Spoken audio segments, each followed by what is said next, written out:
जाएगा।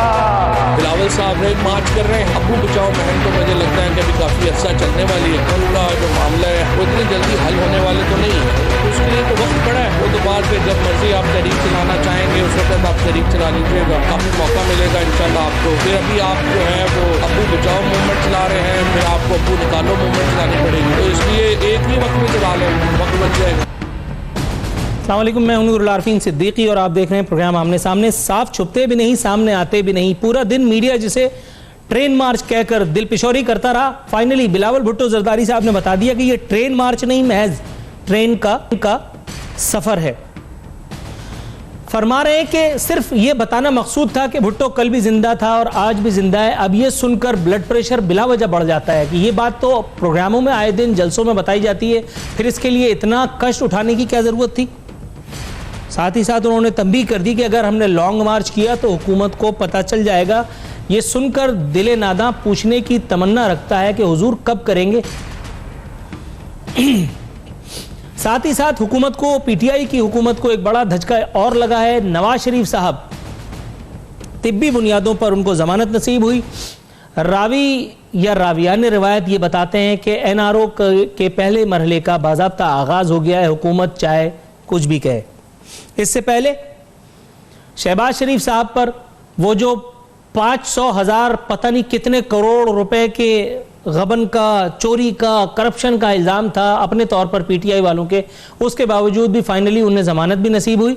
आज finally Lahore high court ने उनका नाम भी ईसीएल से निकालने का हुक्म दे दिया। तो गोया शरीफ खानदान के एहतसाब और लूटी रकूम की वापसी के नारों की जुज़वी मौत हुई। इन्ना लिल्लाहि व इन्ना इलैहि राजिऊन। मैं जाऊंगा अपने मेहमानों की तरफ। मेरे साथ मौजूद हैं ज्ञानचंद साहब, ताल्लुक़ है पीपल्स पार्टी से, मोहतरमा रोमीना खुर्शीद साहिबा, ताल्लुक़ पाकिस्तान मुस्लिम लीग नवाज से, और फिरदौस शमीम नकवी साहब पाकिस्तान तहरीक इंसाफ से। तीनों मोअज़्ज़िज़ मेहमानों को अपने शो में खुशामदीद कहता हूँ। फिरदौस शमीम नकवी साहब, सर आज मैं सोच रहा हूँ कि आपसे ही गुफ्तगू का आगाज़ करूँ, क्या पता कल हो ना हो। सर ये मुझे बताइएगा, ये एक के बाद एक झटका जो लग रहा है हुकूमत को, उसके बाद अब इस वक्त कैसा महसूस कर रहे हैं?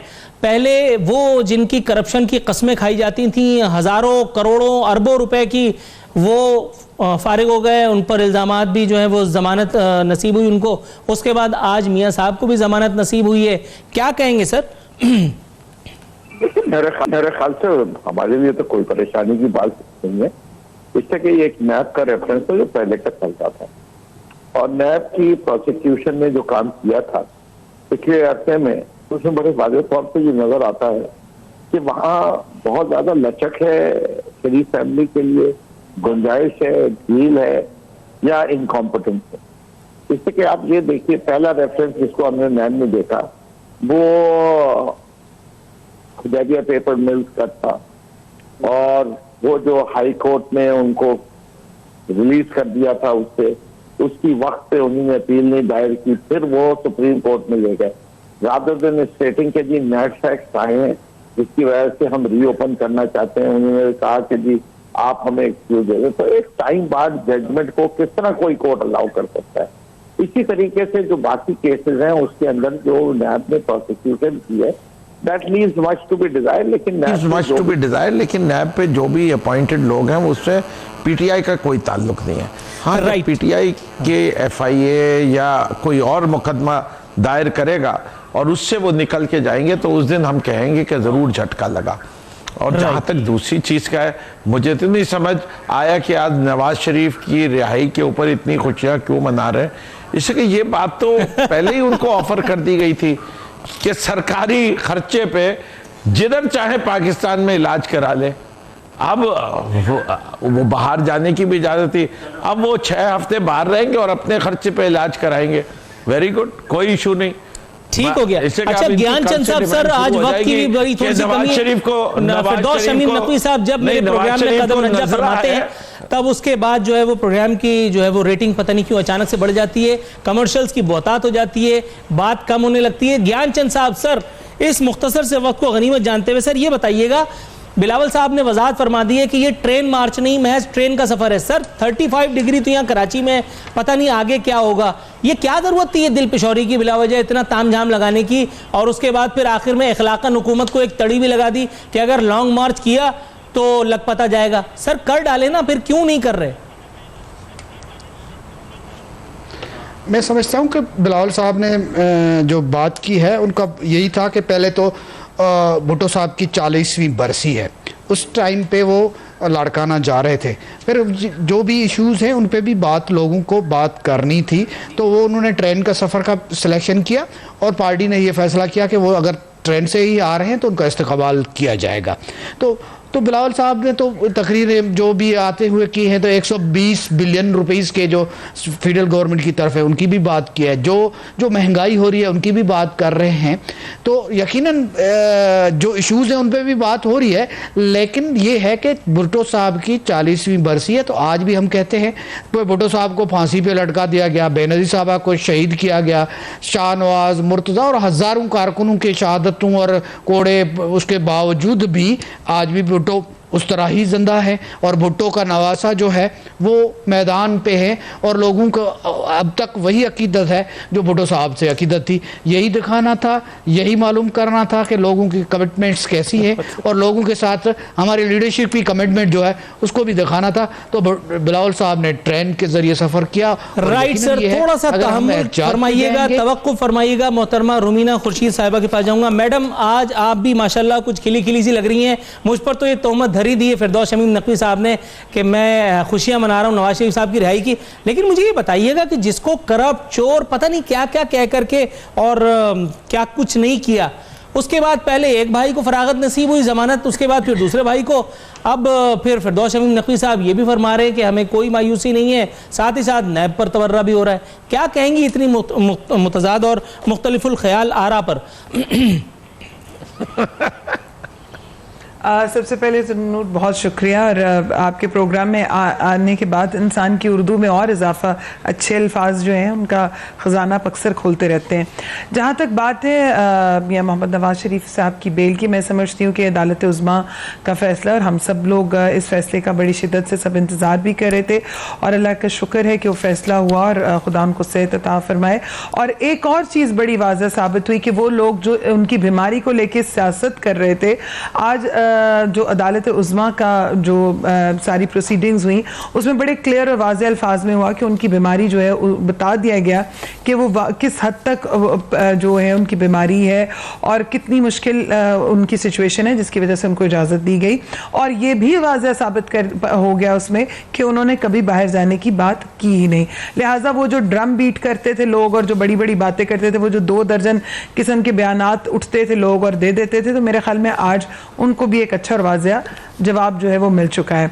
बाकी रह गई बात मियां शहबाज शरीफ साहब की, देखिए आप इल्ज़ामात लगाएं जो मर्जी करें, हम लोगों की जमात ने पहले भी चाहे हमारे फैसले हक में आते रहे या नहीं आते रहे, लेकिन हमेशा हम लोगों ने जो है देखा हमेशा अदालतों की तरफ है, अपने निज़ाम की तरफ और उन्हीं इदारों की तरफ हम लोगों ने तवक्को भी रखी है।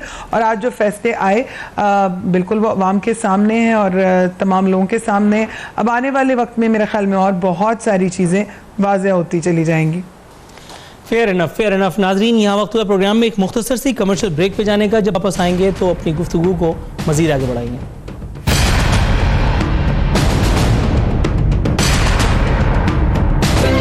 आज पाकिस्तान रेजोल्यूशन डे है, मैं तुम्हें अपना रेजोल्यूशन बताऊं? सोच लो, पूरा साल फॉलो करना पड़ेगा।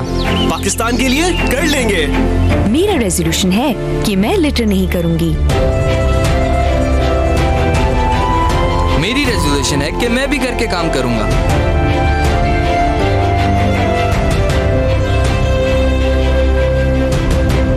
मेरी रेजोल्यूशन है कि मैं सबको बराबर समझूंगा। मेरी रेजोल्यूशन है कि मैं बनूंगा एक बेहतर इंसान। तभी बनेगा बेहतर पाकिस्तान। तो आपका रेजोल्यूशन क्या है?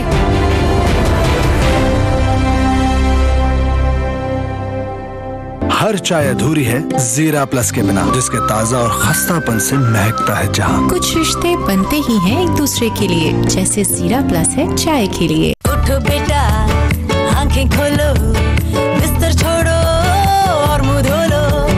इतना सोना ठीक नहीं है, वक्त का खोना ठीक नहीं है। सूरज निकला, तारे भागे, दुनिया वाले सारे जागे। तुम भी उठो और बाहर जाओ, हर दिन कुछ करके दिखाओ।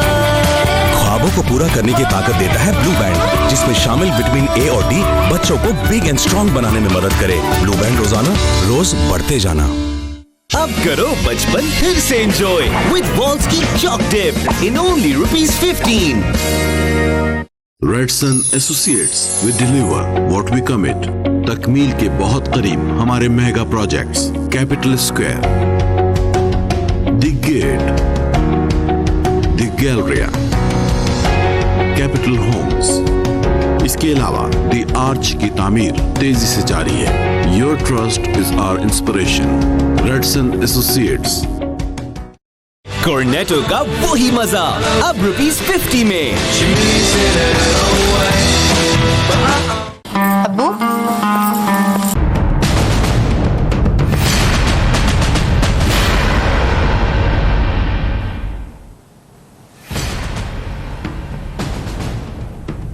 वेलकम बैक नाज़रीन, इख्तितामी मराहिल में दाखिल हो चुके हैं। फिरदौस शमीम नकवी साहब, सर ये बताइएगा, इमरान खान साहब ने एक दफ़ा फिर इंकशाफ किया है कि पीपल्स पार्टी ने अरबों डॉलर की मनी लॉन्ड्रिंग की। यही सारी बातें आप नवाज शरीफ और शहबाज शरीफ के बारे में किए जाते थे। अल्हम्दुलिल्लाह वो फारिग हो गए, जमानत मिल गई।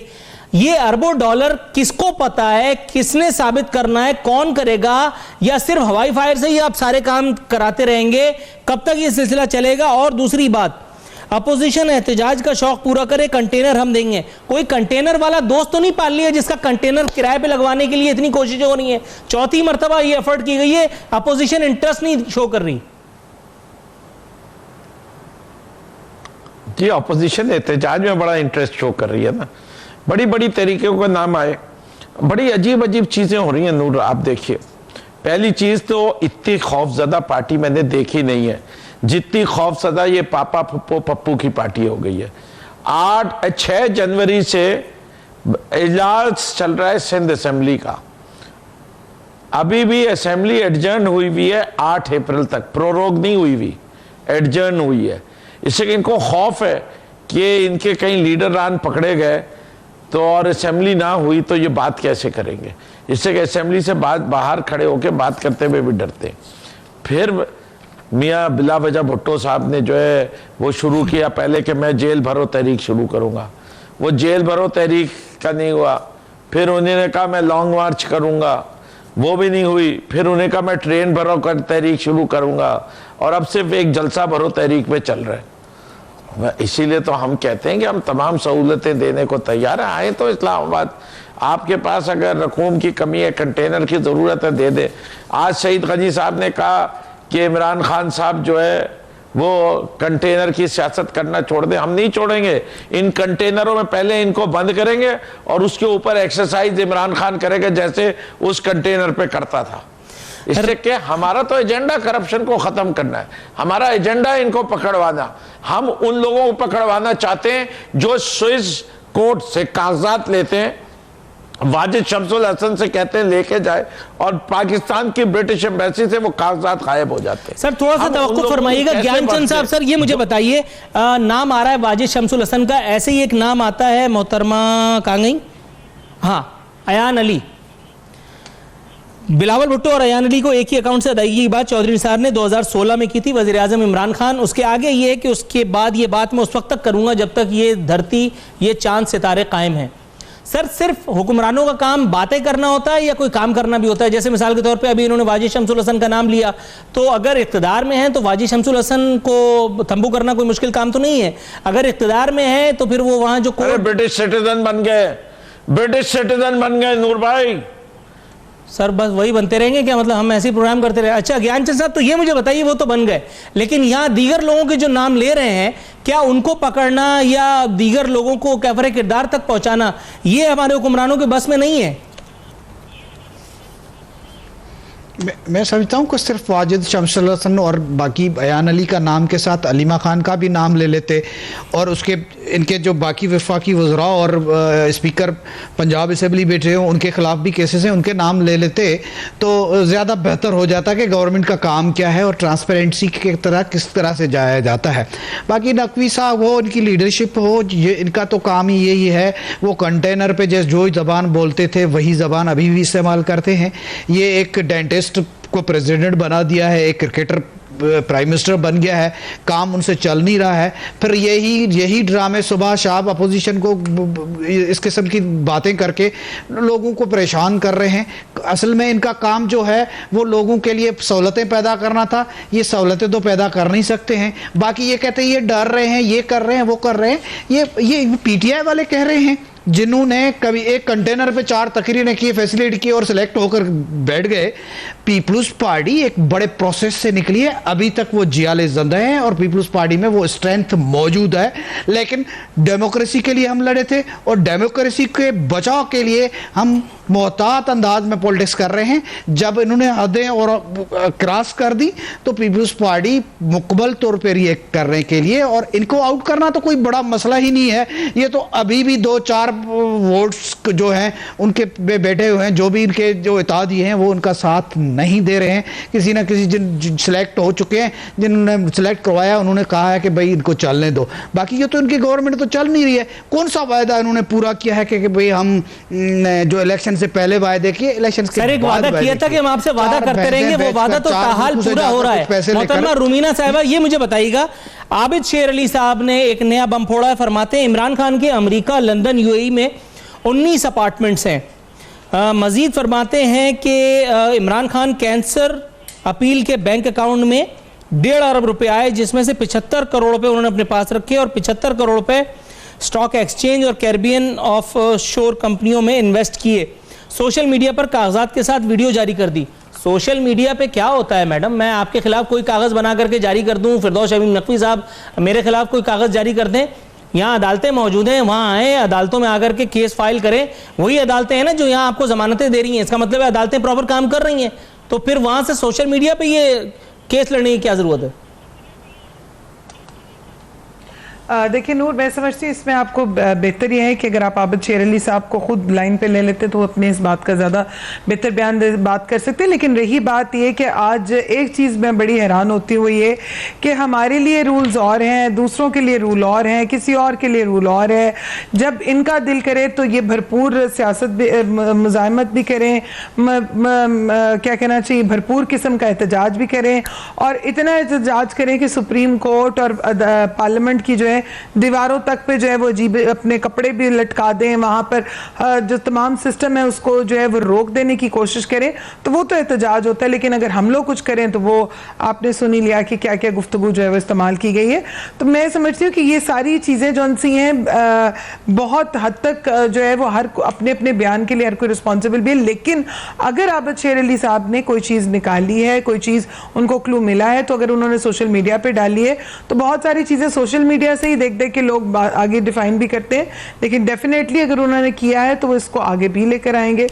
राइट सर, बहुत मुख्तसर सा जवाब आपसे सुनना चाहूंगा। फिरदौस शमीम नकवी साहब, गो के मुश्किल काम है, थोड़ा दिल पे जब्र करके करी डालिए। सर, काबीना की कारकर्दगी से मुतमईन हूँ, हर हफ्ते रिपोर्ट लेता हूँ। गजब खुदा का, जिस काबीना में वजीर इत्तलात, अल्लाह उन्हें नजर बद से बचाए, हमारे जान से प्यारे, क्या नाम है भाई उनका, वजीर इत्तलात, जो हर दूसरे दिन हम पढ़ते नाम भूल गए, देखो उनका मैं, ये हर दूसरे दिन फवाद चौधरी साहब, फवाद द ग्रेट चौधरी, नाम सही लेना सर, ये हर दूसरे दिन एक नया ताजियाना खड़ा कर देते हैं। और इमरान खान साहब फरमा रहे हैं कि मैं काबीना की कारकर्दगी से मुतमईन हूं। काबीना से एक्सक्लूड करके उन्होंने फवाद चौधरी को रखा हुआ है, या जिस जगह फवाद चौधरी को उन्होंने रखा हुआ उसके हवाले से कोई जिक्र इस बयान में मौजूद नहीं है?